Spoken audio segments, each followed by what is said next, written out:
Hi everyone, it's Kim And Jen. and welcome back to Girlfriend We Feel Ya. We got a good one today. We got a juicy. We do have a juicy, and we have our spicy friend Leslie here again. You might have caught our episode last week where she showed us how to do the spicy margarita, and we're now going to talk about a Body topic image. we all know and love called Body image. It's just such a goodie.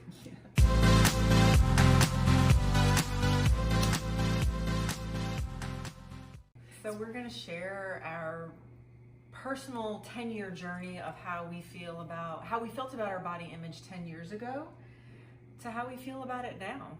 So, and since Leslie is our special guest, we're going to put her on the spot. And we're gonna, Make her go first. We're going to make her go first. So, Leslie, you are a personal trainer. And like we talked about in our last video, Leslie Smith Fitness. Yes. Is the name of your business. But you, before you even got into like having your own fitness business, you have been on your own fitness journey for many years. Many years. So, like Jen said, we're going to kind of talk about how we felt about our body 10-ish years ago and where we're at now. Yep. So let's talk about how you were doing 10 years ago with that whole body image. 10 years ago, not a good place as far as body image went. I was constantly yo-yo dieting, trying to lose weight, doing lots of cardio, just never happy with anything or just my body in general. So I think I kind of wanted my body just to be a different type in general. Where do you think that that's came what from? I was going to say. Gosh, well, that goes way before 10 years. I really think it came from like my mom. My mom was always very concerned about her weight. She had eating disorders. She was never a bulimic, but she had similar kind of issues in that way. And she would always complain in front of me, which definitely affected me, obviously. Right. So, like when you say complain, like she would look in the mirror and be like, oh. Or talk about food or her weight or... talk about her weight, how she needed to lose weight. She would always be on some kind of diet. I remember it was like a grapefruit and peanut butter toast diet or something. Oh, wow. Yeah. I could do the peanut butter I know, toast right? diet. I don't know about the That was grapefruit. the good part, but the grapefruit, no. And black coffee, I remember that. Grapefruit Oh my and gosh. black coffee and peanut butter toast. I don't know. There's so many. Yeah. There have been so many over the years. It's That's crazy. definitely where it probably started. But I was just never happy with my shape, with just how I looked in general. I did a lot of cardio to try to help that, but it never gave me the results that I wanted. Yeah. So I guess, honestly, when I met Adam, my husband, is when things kind of started changing, because he really helped me start to focus on progressive weight training, which I did weight training, but he kind of made fun of me because he's like, you don't work out. What are those 8 pounds? Right. I was doing the same weights over and over. Like no structure. And I'm not No making fun of structure. 8-pound weights, No. by the way, because Right. right now I currently am doing some workouts with lower weights, but just anyway. And that's you can make progress Right, with you lower can. weights. It's just more of, What know. your goals yeah, were. exactly. So once I started really focusing on weight training is when I really started to see a change in my body, and I realized I could actually change it. Yeah. And the more muscle I had, I could eat more. My body started looking different. So I just got really addicted to that. Yeah. To feeling good. Yeah, and I felt good. I really did. I felt more confident, and that was a big part, because I was never necessarily overweight. Like, I don't have a huge transformation like before and after picture, but lifting weights also, it really made my confidence skyrocket. So that's why I'm such a big proponent of weightlifting. Yeah. But also being in a healthy relationship with my husband, that helped because I was in and out of bad relationships, and that didn't help. Right, that never helps. Do you think like you're more like forgiving and flexible now than you were 10 years ago on your body image? For sure. Which has come with age. Just, I watched y'all's last episode, and just talking about how you get older and you just start being more comfortable in your own skin. So that's definitely helped as well. And you stop giving a shit about what other people think. Yes. Yes. Yes, ma'am. And yep. I wish I would have known that when I was younger, right? Right. But I'm just glad it's happening now, honestly. Yeah. Yeah. And how about you, Jen? Oh, no. Well, all right. So I want to preface this with saying, like, I am super grateful for, like, everything that I've experienced in my journey. And my journey is longer than 10 years, but I'm going to stick with the 10 years, you know, for what we're talking about today. But I am super grateful for every struggle, every tear, every win, everything, like gaining weight, losing weight, gaining muscle, whatever. Like, I'm grateful for the experience, even when it was hard. And I think those experiences like brought me here 10 years, you know, later, to just feel more confident and feel more in control of my life and my fitness and having less perfection. So 10 years ago, I was 32, and I mean, I was, you know, just knee deep in like crazy building my fitness business. I was teaching a ton of classes, cardio classes, and working out for myself because it was my work. And I can't say 10 years ago I struggled with my body image. I was probably probably 20 years ago. But if we're gonna stick to 10, you know, I felt kind of the same, like I had to do like a ton of cardio. And though my desire was lifting weights and having muscle, my job just lent me toward cardio and doing a lot and doing more and like well, you were go, a spin go, go. instructor. I was a spin instructor. I was teaching like boot camp classes. I was doing my own workouts and crazy busy trying to, like I said, grow a business. And I don't think I had a negative body image 10 years ago, but I was definitely more strict, maybe is a negative word.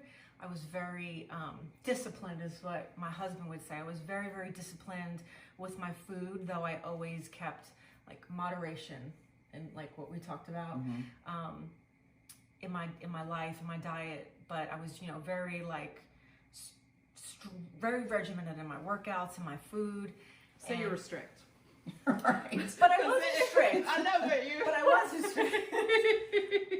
I know you don't want to say strict. I was more strict, okay? Because strict sounds so negative. I know, but I was never like a broccoli eating chicken, dry chicken person. Right, like, you were a macro counting. But I was, person. Flexible in my diet. I worked out a lot. And then, you know, in that 10 years, I really quit all my cardio classes, and, you know, for many reasons. A, because it wasn't making me feel good. Two, because I was working on opening up more space to grow my personal training business. And then I just started feeling amazing from lifting weights and eating more food, kind of like what you talked about. And that's really what, like, confidence, that's what grew my confidence. I was definitely less confident 10 years ago and way more confident now. I was never body obsessed, and I would say I was more modest and shy about my body when I was at my fittest 10 years ago than I am now. Isn't that interesting? It is interesting. I think it's common though. It's honestly. Age helps with that. Right. So I think I've like learned to embrace. Whoa. She's Drinks giving are us these strong. wobbly glasses, so they're freaking us out. Yeah, and this is still my first one, guys. So I lost my train of thought. Well, you were talking about you're more confident now in your body than you were 10 years ago. Yeah, and like I don't care. Like I have a lot of cellulite. Like it is what it is. Even when I was at my fittest, I had it, and like I'd rather. And we've talked about this a ton. Like have an enjoyable life than be a slave to fitness. And even this is what I do for a living, right? This is what I do for a living. I would rather have more freedom and flexibility, and still Balance. feel good. To me, feeling good is what is most important. So I feel like I feel more confident about my body and care less about what other people think now than I did 10 years ago. But I think that too, and see what you say, being in the fitness industry, that also kind of is tough. I kind of go back and forth on, you know, we have to look a certain way. There's definitely more pressure on being fit and in a more perfected way. Right. So, I was going to say, because who decided, like, that's the whole thing, and maybe that's a topic for another video, but who decided what fit looks like, you know what I mean? Because women come in all shapes and sizes, and there are women that probably, I mean, if we're just going by weight, you know, weigh 30 pounds more than me that could run a marathon, and I wouldn't make it like 2 miles. So, I mean, it's just like a hard thing. And that was a different season of life. It was, you know, 32, you know, life just seemed a little easier, you know, I had a ton of time to dedicate to it. And now when you start getting older and you start going through different things, you realize you need to chill a little bit more and not be as strict. Right. I don't want to say. But I don't want to use the right word, I think. Strict. Yeah. Because there's so many other things to worry about. But to me, feeling good is what's most important now. Agreed. In my body, in my life, my friendships, my relationships. Feeling good is what makes me happy, right? Yeah. When I felt like crap, I mean, it wasn't even worth it. Like, you know, I took diet pills, I did the chicken and broccoli. I did the chicken and the frozen vegetables and the tilapia, and it was disgusting. You probably never eat it again. And then I would gorge on like peanut butter. That was like, I was like, I haven't had peanut butter in forever. And now I eat peanut butter every day, and it's glorious. It's fine. Right? I'm happier because of it. So, and maybe I'm not quite as lean as I was, but I feel better, and I'm happier. So to me, it's worth it. And Kim, you have a good journey story to tell, kind of in your 10 years, in your fitness lifestyle. Yeah. So, I mean, this is actually kind of an interesting time for us to be doing this video, because I actually can say with a lot of honesty that I have never really struggled with body image until recently. So, which is weird. When you say recently, like now? Within the last month or so, I mean, when I say struggle with body image, I'm like every other woman out there. There will be days where I walk by the mirror and I'll be like, oh girl. Of course.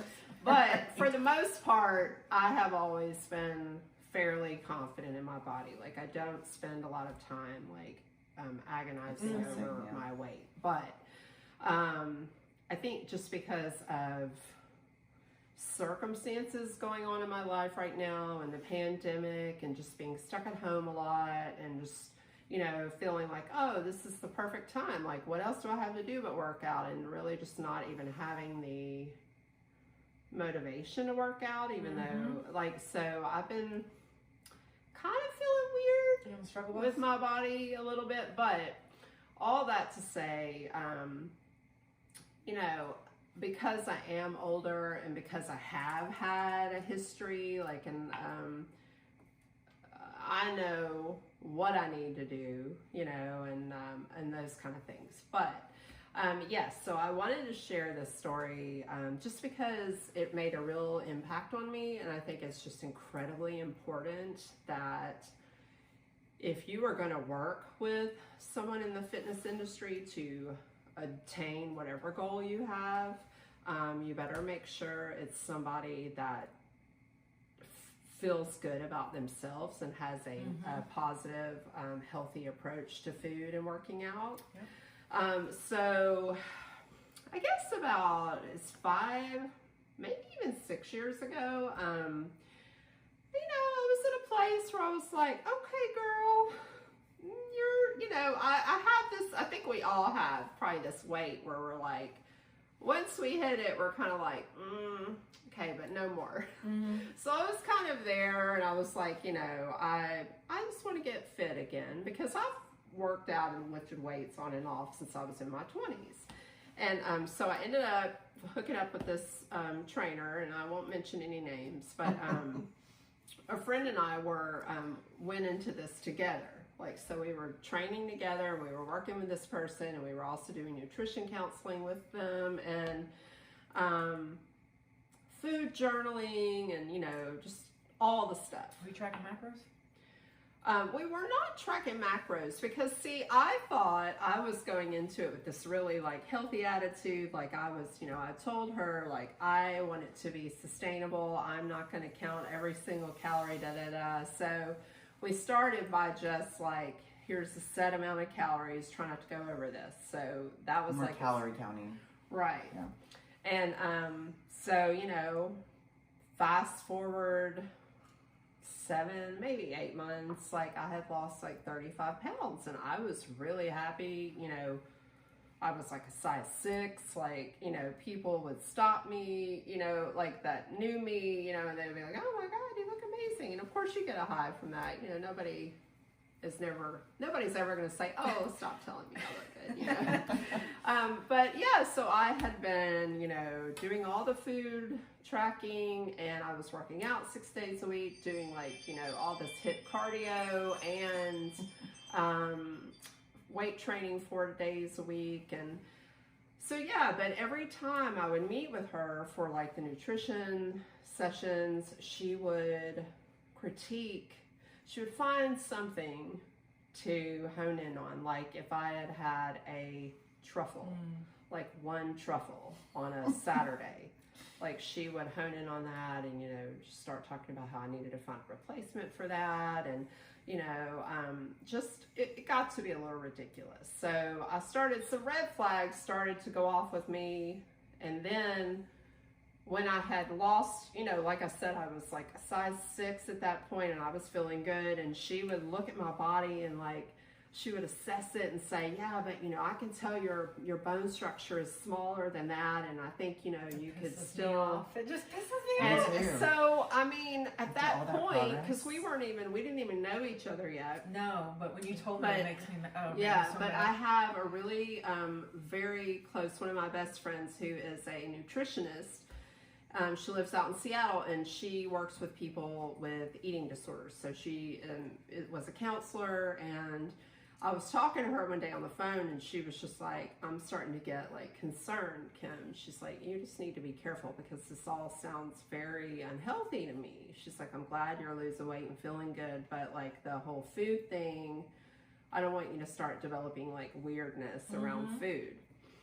So I ended up going on vacation with my husband. We went to Florida, and I just was really uptight. Like, the whole trip, I was like, I can't eat that, I can't eat that. And we were going to get some ice cream, and I didn't want to do that. And he finally just told me, like, it's getting a little out of hand. You know, he's like, I understand, you're on this program or whatever. He's like, but you still need to be able to enjoy yourself. And I mean, he's always been very supportive, but it kind of took him holding like a mirror up to me to say, like, okay, maybe this is just getting a little weird. So, Unhealthy. It's just not healthy. Right.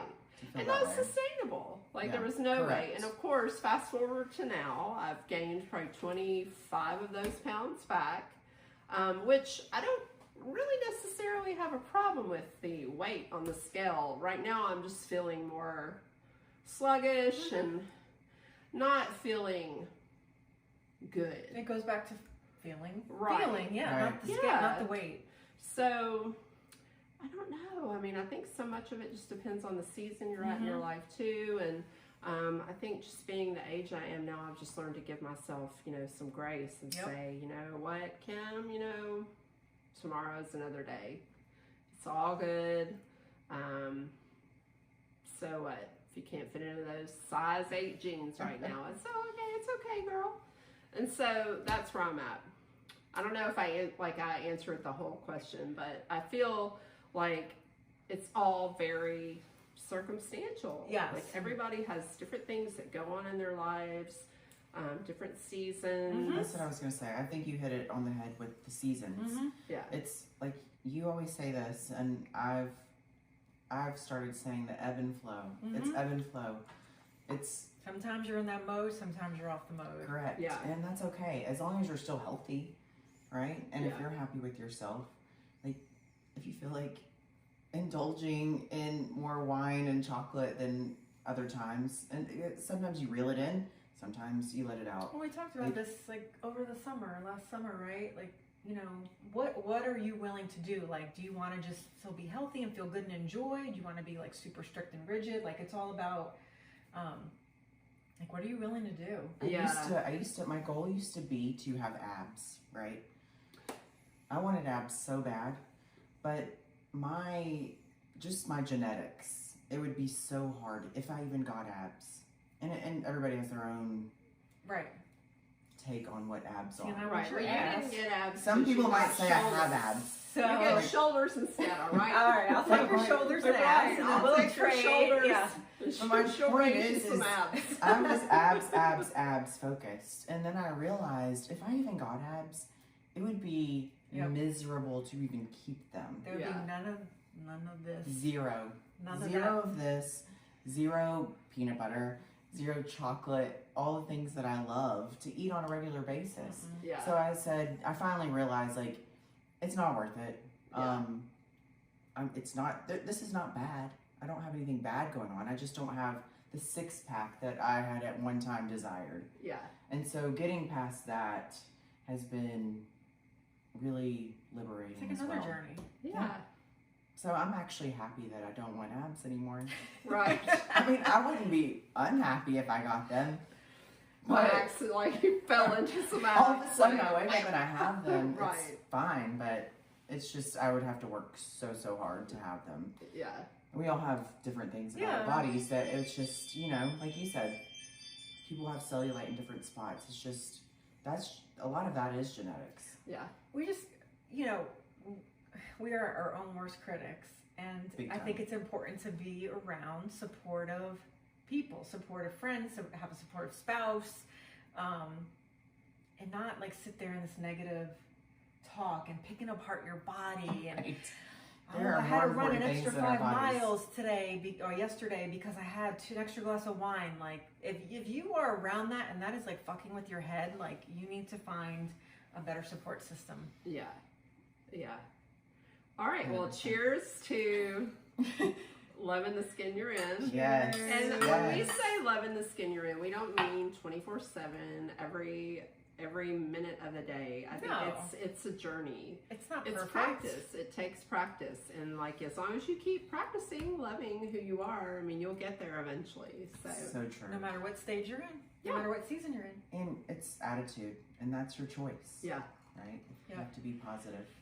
Well, this was a good one. Yeah. If you guys have any questions, comments, we would love to hear your thoughts on the topic, and we'll see you all soon. yeah. Oh, and before we go, tell them again where they can find you in case they didn't see the last episode. So on Instagram, I am Leslie Smith Fitness. Facebook, I'm just Leslie Smith. And then on Pinterest, I'm Boozy Bodybuilder. And I'll put all that in the show notes so you guys can find her and hang out with her on social media. Yeah. All right. Cheers. Cheers, guys. Cheers. Bye. Bye.